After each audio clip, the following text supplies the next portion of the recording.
Et donc, au bout d'un certain temps, le corps va développer des intolérances. Il commence à y avoir de plus en plus de malades cœliaques. Eux, ils en meurent s'ils en mangent. Mais sans aller jusqu'à la cœliakie, on peut développer une intolérance au gluten qui peut passer inaperçue parce qu'on le digère, mais c'est pas parce qu'on le digère qu'on le tolère. C'est important de comprendre que même si vous digérez quelque chose, il va travailler dans le bruit sourd des tissus. Et ça, c'est un problème. Donc ce gluten, on s'est aperçu d'abord, on en mange trop.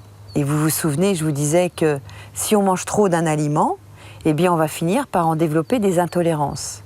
Et on s'est aperçu que ce gluten, après la guerre, entraînait une maladie grave. Et c'est chez les petits-enfants qu'on s'en est aperçu, parce qu'ils n'étaient pas malades pendant la guerre, et ils l'ont été après. Ils ont dit, mais qu'est-ce qui a changé dans l'alimentation qu'il n'y avait pas pendant la guerre? Ben, c'était le fameux pain.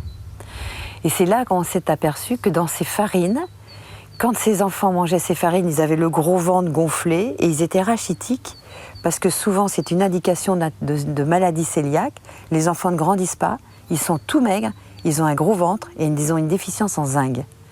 Donc ça crée des nanismes et donc c'est comme ça qu'on s'en est aperçu. Donc aujourd'hui, la sécurité sociale accepte une intolérance au gluten quand on est carrément allergique et qu'on a une maladie cœliaque. Pour eux, l'intolérance au gluten, c'est psychologique, ça n'existe pas.